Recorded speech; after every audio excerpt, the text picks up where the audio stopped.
This is your Solent Journalism Update at 2 o'clock. I'm Caroline Drake. Within the last 2 hours, Health Secretary Matt Hancock has revealed how the new post-lockdown tier system will work in England. From next Wednesday, lockdown will end and the places across the south will find themselves in either Tier 1, 2 or 3. Our reporter, Lauren Amelia, has the details of the tier you might find yourself in. The new tiers have just been announced to the House of Commons, with the Isle of Wight being among only 3 areas within the UK to be entering Tier 1. This gives them the most relaxed rules to follow, allowing them to meet inside and outside with up to 6 people, and allows bars and pubs to open serving alcohol until 10 p.m.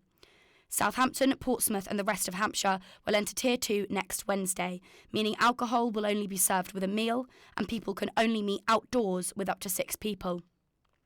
Tier 3 doesn't affect Hampshire, but will see areas such as Slough and Kent enter the strictest rules, meaning restaurants and pubs will be takeaway only and entertainment venues will have to close.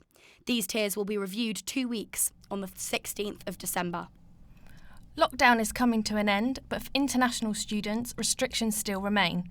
Southampton City Councillor Lornal Fiker has spoken to us about what students should do if they have to stay in Southampton and what to be aware of when they return in January.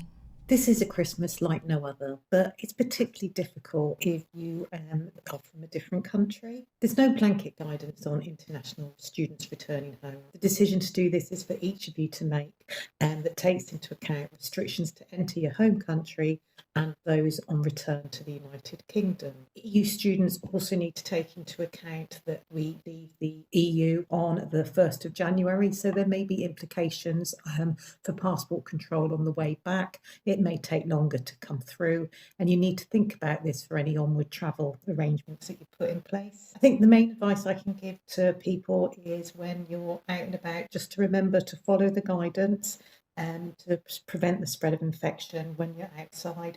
Wash your hands, keep your distance and cover your face. And that applies whether you're here in England or whether you're back at home. Meanwhile, for students returning home to other parts of the UK, South Western Railways has issued advice on Twitter and its website telling students what they need to do to stay safe if they are getting the train home. A 5th cruise ship terminal will open in Southampton next year. The £55 million terminal will have a roof made of solar panels to generate electricity. It will also be one of the first terminals in the world to offer shore power to ships. This will dramatically reduce pollution from ships docked in port. Commuters driving into the city this morning faced delays and chaos after problems with new card payment system on the Itchen Toll Bridge. Southampton City Council tweeted that it would be in contact with drivers who had problems to advise them on how to update their payment cards. Southampton are hoping to continue their great start to the season against Manchester United at St Mary's on Sunday. The Saints are currently 5th in the league, just 3 points off the top spot. The Devils are 4 points behind them. That's all from us for now. You can find all our stories and more at solentjournalism.co.uk. We'll be back soon with more updates.